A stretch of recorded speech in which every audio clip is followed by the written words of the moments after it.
Namaskar, I'm Ashok Vyas, and I'm delighted to be welcoming Padma Shri Dr. Sudhir Parikh for this special weekly segment. Doctor, welcome.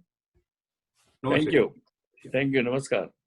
So much is happening in the world, and I want to begin by what we have heard here in America with respect to President Trump's decision that is going to affect a lot of foreign students. Talk to me about what might be the logic behind it.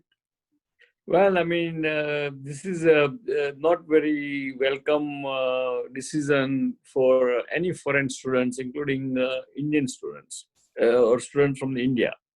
And as you know, there are 1 million students are here, are foreign students.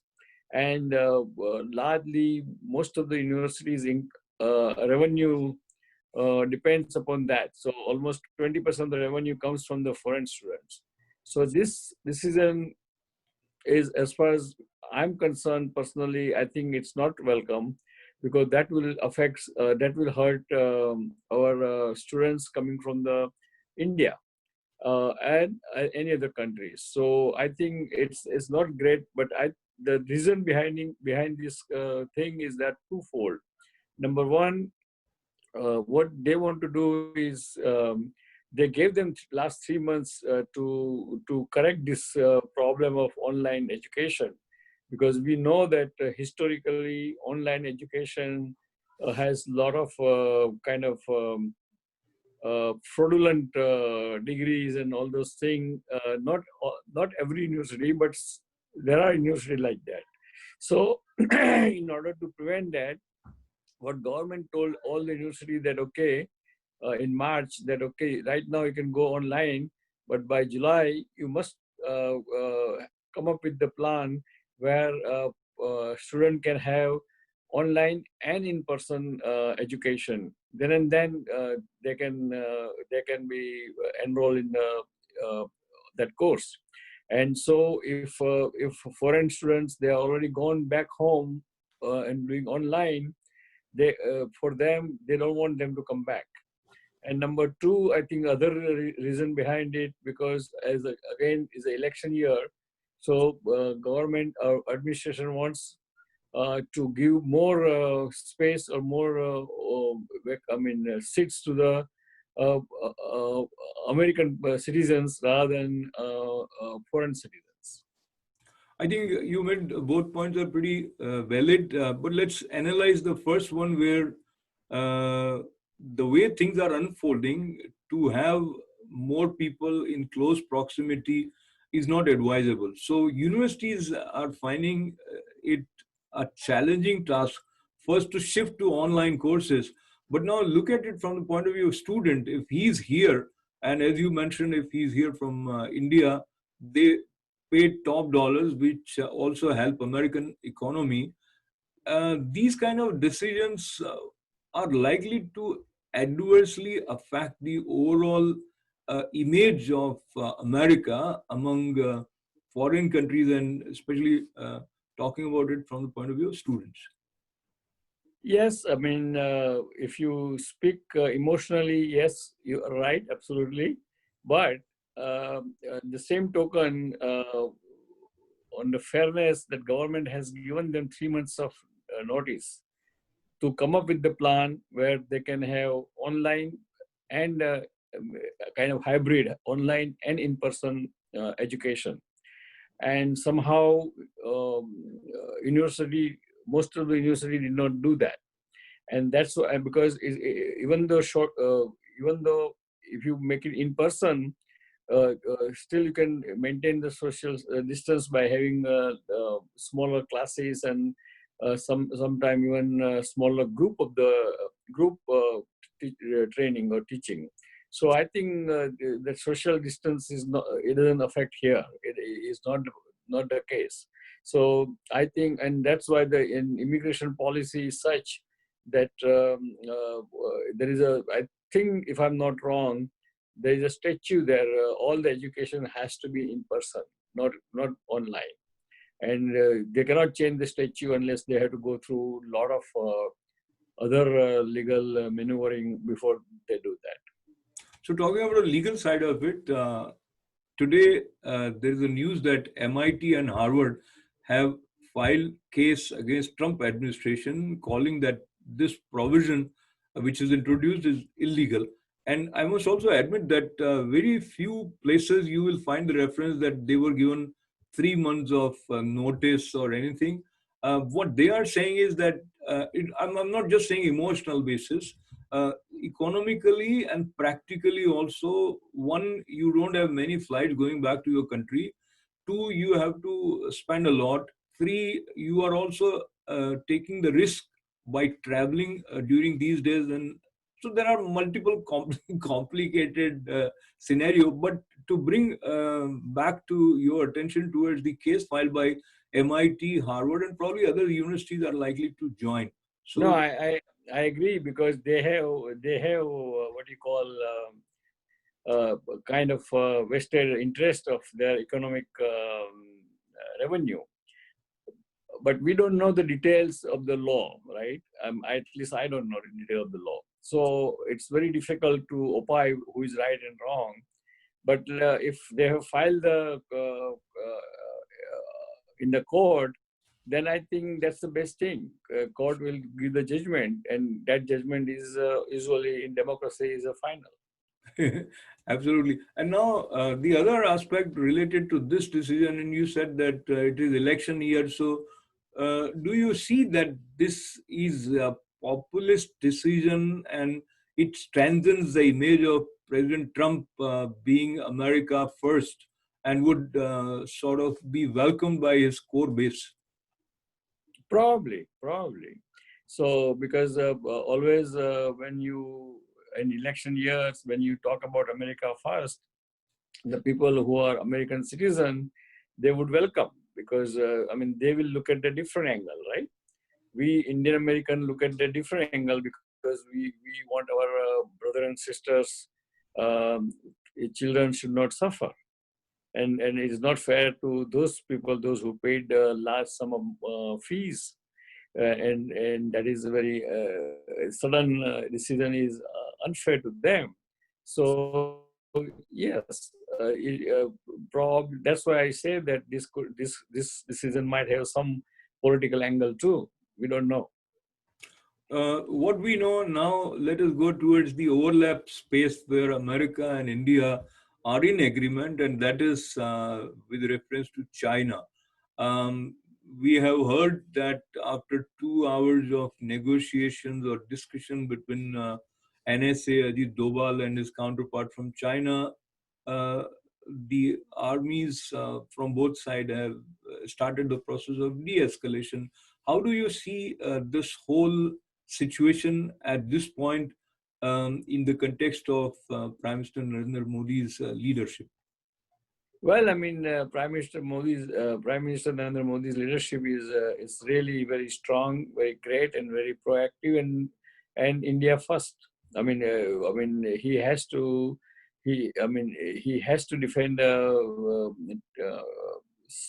territory of the India, and he's doing it.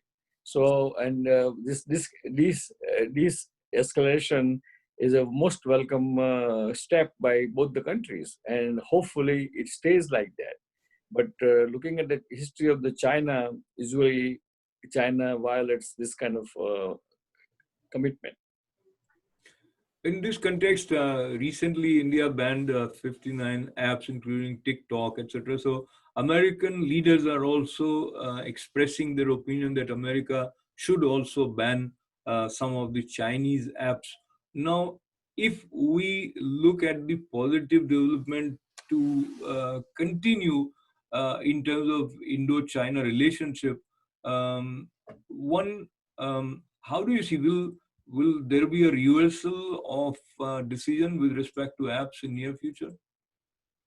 Probably, if everything resolves diplomatically, and if you would like to go back to better India Sino-India relation, then yes, eventually it will reverse, because that's how the things works in diplomatic circle.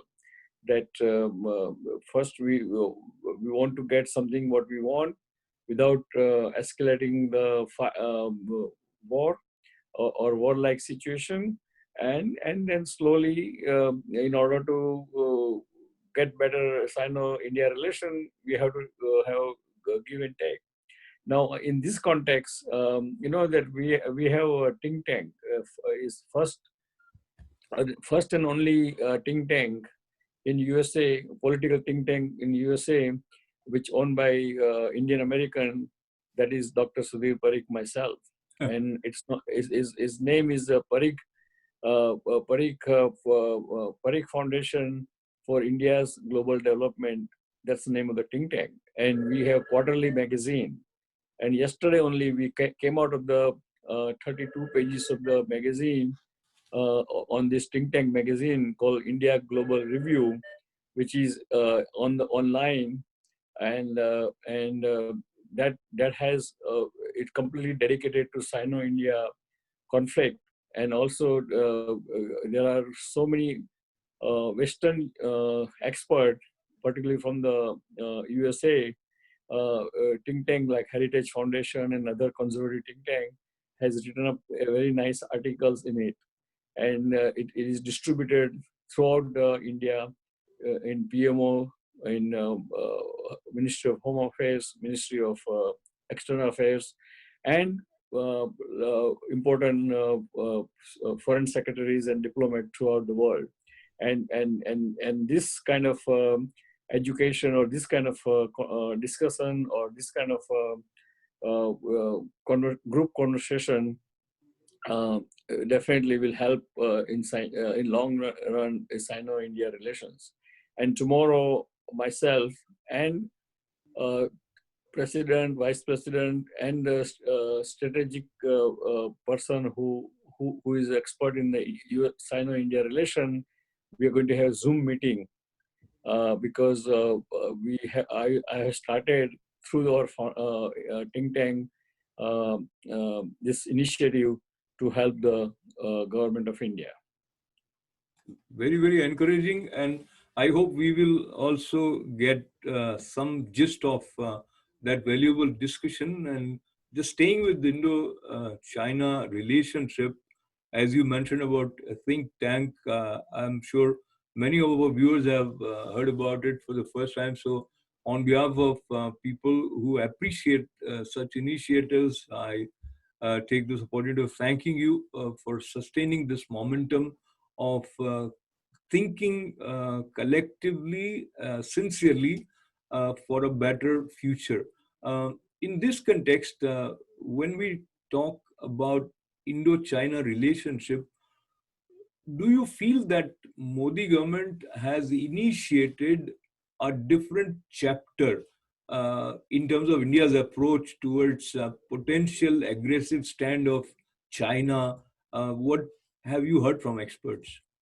Yes, I mean, most of the experts whom I talk or have discussion, they all agree. And if you look at our issue, this issue of the India Global Development magazine, most of the expert agrees with this Prime Minister Modi's initiative, and they all support that, and they all condemn Chinese aggressive behavior into international border matter. And that reminds me about Prime Minister Modi's speech to soldiers on the front, where he said the period of expansionism is over. Vistarvad nahi, vikas ko प्राथमिकता दी जानी चाहिए. And as we conclude this session of this week with Padma Shri Dr. Sudhir Parikh, your final words from today's show.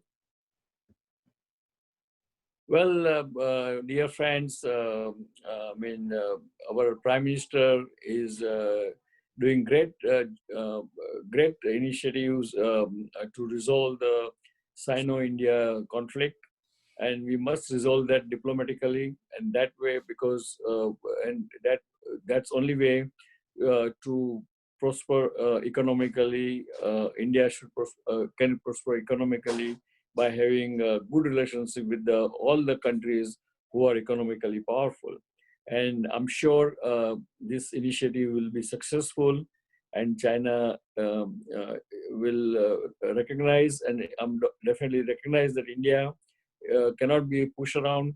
It's again, it's by its own right. It's a strong country, both economically and uh, important of its economic importance in the world trade. So I think this will resolve, and we all should work for resolution and to help our government of India to resolve this Sino-India conflict in very amicable and very positive way. Before I conclude, let me wish God bless America, God bless India, Jai Hind, and we'll definitely see you again next week.